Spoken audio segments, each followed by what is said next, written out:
We're at Chris's house, Supercar Driven, as you guys know. He's friends with Jack Ultra Gamer. So about to head over to Jack's house and find out how a gamer who started off playing Minecraft now lives the life of a real, I guess in Forza, but in real life now. And we're gonna take the Huracan.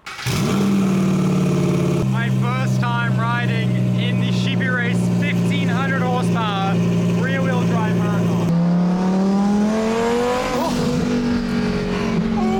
Gosh, that was crazy. That was, and the pops too afterwards.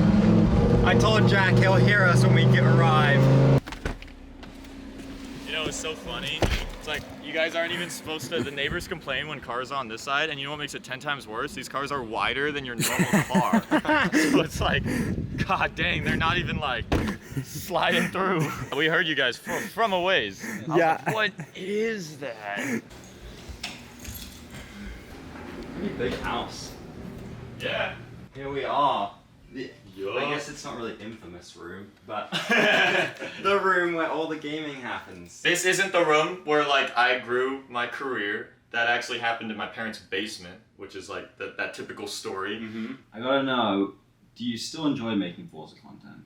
I still do. It's kind of on and off. Like we will have recording sessions where like the idea, it will end up being more fun than we expected, and we'll get carried away, and then you kind of feel like you're not doing something for the sake of a video. You're just straight up just having fun. But then there are also some nights where it's like, in order to keep the schedule consistent and whatnot, like, or just other people won't be in the best of moods. They'll be tired, and then that's where it feels like you're kind of just getting it through. Yeah. So how often do you film a Forza video now? Oof, it's almost been like monthly. Like Wow. As far as like, at least like ever since like June, I've probably only hopped on like once or twice so far since like summer started. When summer happens here, we have more opportunity for vlogging, and then I guess to be upfront with everyone, like it's kind of like the least priority when it comes to like as far as like everything else in my life schedule gets revolved, whether that be vlogging, whether that be just adulting, maintaining house, friends, whatever, maintaining cars, going on trips, all that kind of stuff. And so this is where you edit everything, right? And Yes. You film everything? Yes. I actually do all my editing on my laptop. And for anyone that sees this, will get the insider knowledge that for my gaming content, sometimes it goes to him back there. That's good. So you edit the videos as well? Yep. So Okay. Lance will handle a good amount of the Forza stuff. So when you do YouTube, obviously like you gotta make money. Mm-hmm. Off of the views, the Forza channel, the real life channel, which one is pulling in the income? Are they both equal? What's on with that? I think there's on YouTube there's different earnings that can just come straight up based on the genre of content that you make. And if people don't know this, like if you're a finance advice channel, you will literally make 4 times the amount of money that any automotive vlogger will make, because finance channels have high rate of advertisers because their viewers are people that just want to make money, like all this kind of stuff. It all factors in.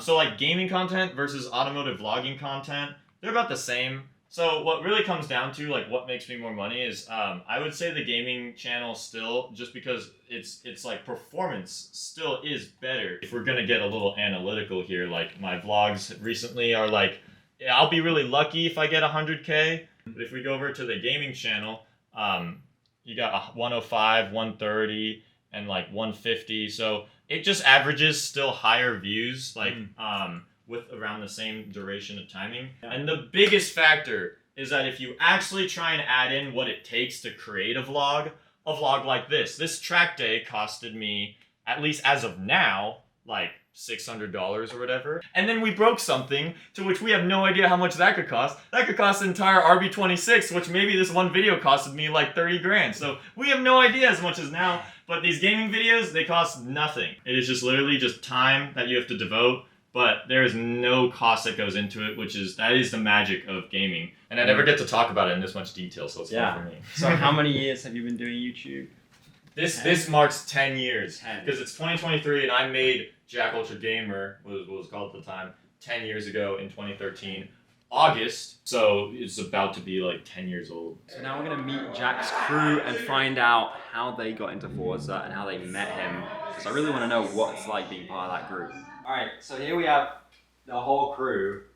Everyone want to go through and introduce yourselves and how you met Jack and got into Forza. I'm Justin. My story is pretty simple. I just made videos on YouTube on Forza, and then I like mass commented on Jack's videos. I was just like playing, on my own, and then I just see party invite from Jack Ultramotive, and I was like, That's a really bad lesson for anyone else watching. and as soon as I joined, I remember my first words were, "Was this a mistake?"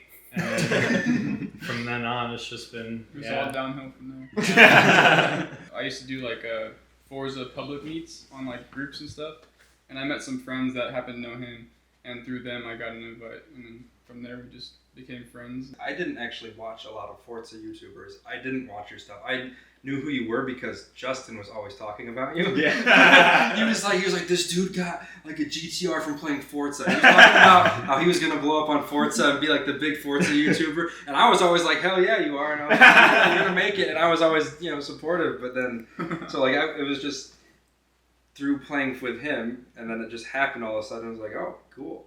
So I'm Stonix. I actually joined and like met everyone around the same time Justin did, but I started streaming Forza Horizon 3 a lot, and then he randomly joined. I was like, this guy must be fake. There's no way this is the real. Who's Nasty Fox playing Forza with me right now? And then after a few streams, he just randomly, without even saying anything, invited Jack to my game, and then to a party, and then we streamed for like another 2 hours. For me, it started out 8 years ago on GTA, actually. I found his YouTube channel one day while I was at school on lunch, and then I came home, added him and a couple of his friends, added me back, and that gave me just a open invite into the party one day, and I joined. It's fascinating how a lot of them, like, actually hearing it too, like, came from a more, like, follower perspective. They're the ones that turned out not to be weirdos. It's just weird because I've never looked at them that way. Like, we're all just homies now. Now I have the whole house and the garage and cars outside, so let's go check those out and see what's come of playing video games.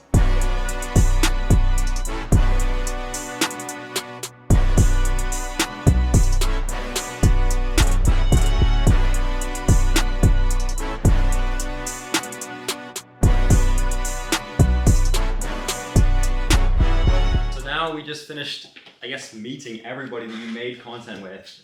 And speaking of real life, you have a house that we already did a video on, but the car collection, it's already grown since I came. A little bit, yeah. Let's start with this one. Yeah, this is the oldest one, just straight up by age and just how long it's been here. This is kind of the icon, I would say, that a lot of people like became, it was a fan favorite, or it was just a car that a lot of people first knew me by. But yeah, my R32 Skyline GTR, it's a 1991, and yeah, she's got the heart of an R34 GTR. Bone stock in JDM terms. Obviously, there is a bunch of aftermarket stuff done with like intakes, the Nismo manifold, and like, the strut brace, all that kind of stuff, but it's still stock all underneath and makes kind of like stock power, so like 350 to the wheels. This means everything to me as far as for what it is, so there really is no reason that I'd ever sell it. Let's talk about this thing. This is wrapped in a what is it? Mailman delivery? You're not familiar with it because he's from Canada, but this is the USPS, the United States Postal Service right here. And we did the pun on snail mail because it's got 2 snails. It's twin turbo now in the back, definitely not slow. Gen 2, 2017. Audi R8 with a Sheepy Stage 1 turbo kit, makes like 800 horsepower. This is coined as the cotton candy machine. This is, every car enthusiast these days needs a drift car in their life, so. It's a 240SX S14. It's a real mutt, I would describe, because it's basically the motor is imported from Japan. It's from a right-hand drive S chassis, and also it has the front end this is a 1995, so it would have started as what's known as a Zenki, and it has the more sad pre-facelift, and the whole front end has the Koki facelift, which is of like the 1998 model. This also actually has a little bit of a cool motor treatment like my Skyline does. Blew up the original SR that came with this car, or that was swapped into this car. So now this is an S15 SR20, so that's also like the later, like highest reliable, best SR that you could get. This thing doesn't exactly have its own I guess it has its own place because it's my only convertible, and its characteristics are different than all the other cars because it is super lightweight and like low power NA, and that in itself, like this and the Skyline, you would think like decked out would be kind of similar, but I mean, this is having a car like this and like a Miata in comparison are like just super fun on their own because you can actually reach the limits of the car just driving back roads around here. It'll be very tame, but I think for the first time ever, my audience has recommended that because they understand that this car is a baby. It's all original. It's only got 40,000 miles, and it was basically grandparent owned. So they understand that, like, you know, if we are gonna modify it, let's keep it light and simple and not like, you know, ruin the car, as they say. And then this thing right here. Yeah, this is the tow hauler, the daily, and just, you know, it's actually really handy to have a truck in your life. It's not good for my wallet. It gets awful gas mileage, like probably the worst gas MPG daily you could have, even though it has an EcoBoost V6. Coined as Bigfoot because the color is lead-foot gray. I just thought it'd be fun. And it's on TEs as well. It's on T37 XTs. And she's staying like this. There's no reason for me to do anything to this because it kind of is the daily and it's the responsible, quote-unquote responsible vehicle I own. Yeah. And then you have one more car right here. Yeah, and which I dare I say it, I think it might be my favorite. It's my favorite, I'll tell you that. This is this all started as an impulse buy of me, you know, like wanting a muscle car in my life or whatever, and then I was fortunate enough to just go get probably the craziest one of them all, a 2018 Camaro ZL1 1LE. It's manual. It's got 650 horsepower from factory when we got it. I somehow justified the idea and justified paying like $40,000-$50,000 on top, literally almost double the price of the thing, into it, sent it to Hennessy in Texas, and got it back. And now we have what they call it, the Exorcist, the Demon Vanquisher. We got the Giga Chad plate because that's basically what you are when you're driving something this obnoxious.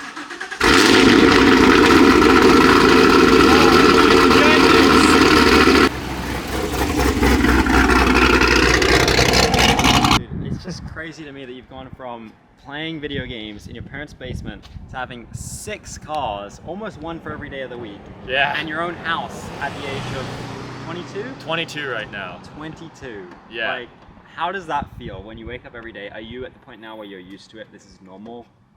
I try and take as many moments as I can to just like appreciate, take it in. Like what I'll do is like if I'm like sitting on a plane or on board, like I'll just scroll through my camera roll and just run through the memories and like everything that I've accomplished and stuff, and just take in like how surreal things feel. And what's the thing that keeps you motivated to keep on going and uploading every day? I mean, I know you got bills to pay, but there's More gotta be cars. More than that. It's straight up more cars, man. Like, I mean, of course I'd kill to live in like a crazy house, like even crazier than this, but honestly, this is all I need.